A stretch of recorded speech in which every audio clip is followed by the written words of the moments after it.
How many fish have you caught on a football jig? A lot. How about a jig in general? A lot. Okay, guys, welcome to the Fishing Coach YouTube channel. We're about to talk about fall jig fishing. I'm here with my man, Briar Hayslip. I remember, Briar, when I was teaching before I went full-time, there was a November day you were sending me pictures of catching like a 20-pound bag at Lake DeGray with the jig in the fall. And we're going to talk about fishing the jig in the fall. I'm going to get Briar's expertise to help you guys out catch more fish with the jig. So, football jig, or what do you what kind of jig you throwing in the fall? 90% of the time, if I'm on the main lake somewhere, I'm going to be throwing a football jig. You know, there are some tournaments and some days that, you know, maybe high pressure days, bright, sunny, no wind, post front, that, you know, I'll go up the river and I'll flip a jig, or fish a jig on bluff walls, small points, stuff like that. But even then, I still have a football jig on the deck. As far as the main lake, when I think fall jig fishing, I really only target two things. You know, everybody's different, but I target brush and I target drops. That's it.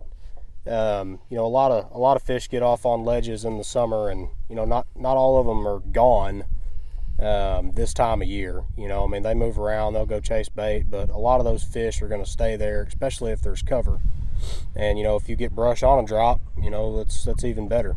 But those are the two main things that I look for, especially on the tri lakes, and that is typically the only place that I will throw a jig this time of year. Awesome. So I know one thing with the jig. I should throw this jig. It's pretty cool. I know one thing about the football jig. For me, you said it there, the channel rock points. That was one thing this time of year, right when I got done, before I went full time, right when football season was about to be done for coaching. I remember catching fish productively on not just lakes here, but Southwest Arkansas to Broken Bow, those river sections on the points, on the channel swing points. Yep. And you wouldn't catch a lot, but you catch big ones. Yep. Catch big ones. Now, one thing about the jig, let's talk about like wind against wind. Let's say it's a windy day. Are you going to throw the jig first, or are you looking to throw the jig when it's a non-windy day? I really just think it depends more for me on how the fish are set up than the wind. I'm a firm believer that wind helps everything. Yeah. But a jig is one of those baits that, especially from now until the spawn, you can get bit when it's not windy. You know, like a lot of baits, like a trap or an Alabama rig or a jerk bait or whatever the case may be, a crankbait, those baits are better in the wind. On a bright sunny day that's calm, you're probably not going to catch very many fish on those baits. Yeah. You can still catch fish on a jig, but yeah, I do think the wind does help. Yeah, that's what I always just remember when it was like these days where it wasn't windy. I remember I kind of put that jig in my hand to where we had more wind. I'd pick up that Alabama rig or crankbaits, lipless crankbait. But guys, with the wind, I just want to share with you the Deep Dive app as a new updated wind effects map. I'm going to show it to you right here. It doesn't just show you the banks that are getting wind blown, but also the areas of the lake. It also shows you the calm areas. So if you want to go fish an area that's calm, or if you are going to be sight fishing in the spring, it's going to show you those calm areas. And I know for me, back in the time of throwing a jig, way before forward facing, we're about to talk about the forward facing with the difference and without, guys, when we got in the water in a minute. But it seemed like to me these days that were high pressured, if I just put that jig in my hand, I might have got 5 to 7 bites, but they're quality. But I know this time of year, we're talking fall, you're really good with an Alabama rig. It seems like, I mean, like, would you say I'm gonna go catch my limit with the A rig and then sell out to the jig, or like, what's your kind of thoughts there? Yeah, I mean, you kind of hit the nail on the head. I think at the end of the day, if you told me, hey, you know, you've got to come to one of these lakes and you've got 5 hours to catch a 6-pounder, you've got an A rig and a jig, I'm leaving the A rig at the house. Yeah. So awesome. Now, what's your biggest fish with a jig?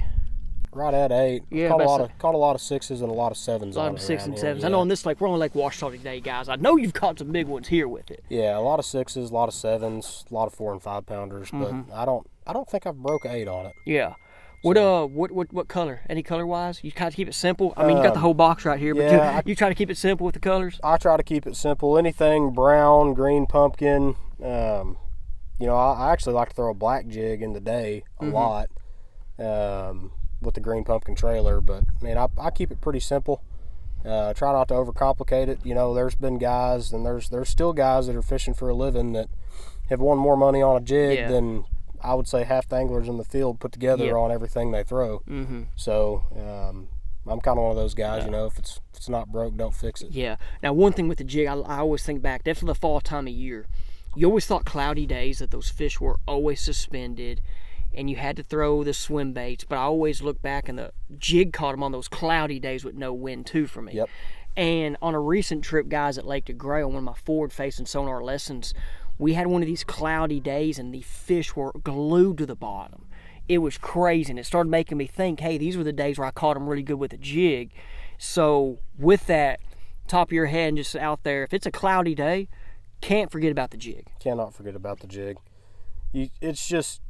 It's one of those tools, you know, if you like to fun fish, they get bit, period. I don't care where you're at in the country, but if you're a tournament angler, you may go to some of these lakes around here and you may catch 15, 12 to 15-inch fish, and then you might roll it over a rock and catch a 7-pounder.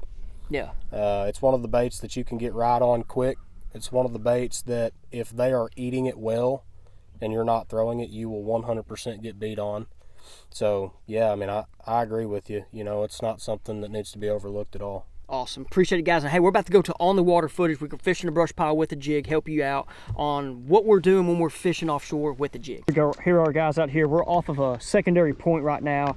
This brush pile is right off the edge of the creek. And, Brian, what kind of jig are you throwing right now?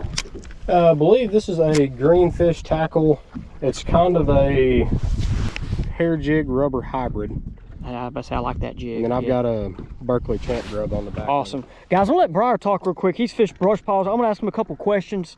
And we got right here all this brush. Now, I know one thing, Briar, we're doing this with forward-facing sonar.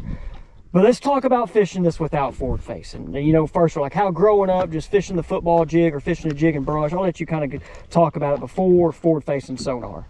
Before forward-facing sonar, which, you know, I think forward-facing sonar has changed a lot of it. But, you know, I would say a lot of times people fishing a jig and brush pile, you wanted to make sure that you always stayed in contact with the pile. You know, you wanted to drag every limb, wanted to touch it, wanted to feel it. And, you know, historically, brush pile fishing, if you do have a good pile found, you know, your first 1 or 2 casts are normally going to be your best couple of casts.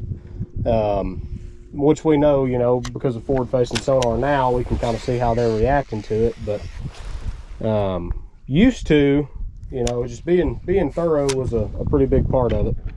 Now, me, I was always with the bottom contact as well. Now, what the problem is, like, before live scope, how many times would you, like, throw a jig in the brush pile? Like, and I just threw in there, and there goes fish down there following it, you know. And this is what's hard with live scope now, is watching it and just, you know, them not eating it. But how many before live scope, how much cast would you throw a jig at it before forward facing? I don't think that I would ever throw more than 5 to 7 times at one pile. Yeah. Without a bite. I agree. I agree. Personally, and you know, I was kind of done with it after that. Now one thing too, I know, like now seeing fish around it, and there's other ways to fish it. You know, I'm going through it right there. One thing I see anglers mistake is not letting their jig get all the way to the bottom. Now at live scope we can see that, but not let it go all the way to the bottom. Like I'm in there right there. One thing too is I always see guys is having a contact with your line with it, so when there is slack, you can feel them bites, or feel when it gets heavy. You felt that one eat it earlier, which was, you know, which it didn't eat it and take it, but you felt the bite at least. Man, there's a lot of fish swimming around this thing. I know that's why I kind of want to throw some other lures just to see. But the jig, there's a time, guys, this time of year where they do eat the jig, and that's why we're here. Earlier we've been throwing shad pattern baits, caught some, but we're now trying to see if we can get a better bite. But now, guys, I want to show some juice, okay? Have you ever swam a jig around the brush pile? Yeah. Oh, yeah. Yeah, especially when the bluegill are spawning. Yeah, so guys, even with this, like, you know, I'm throwing a little smaller jig here. One thing I know, like you said, the bluegill are spawning. I'm gonna throw this thing out. Let's see if like after us dragging it, let's see if this does anything. Now, with live scope, we can kind of see the area it's at. You know, before I would always do the count. How did you do it? Would you just kind of count and just trust it, or? Yeah, I would just kind of count, and you know, I mean, if you get around them and they're gonna bite, the fish will, you know, they'll kind of tell you when to.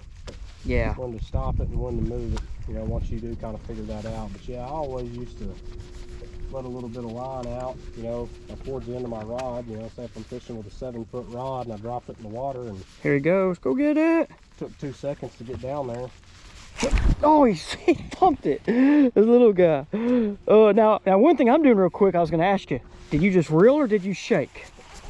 I typically, I'll drag it and hop it. Yeah. But when you're doing a swim jig, did you reel or shake?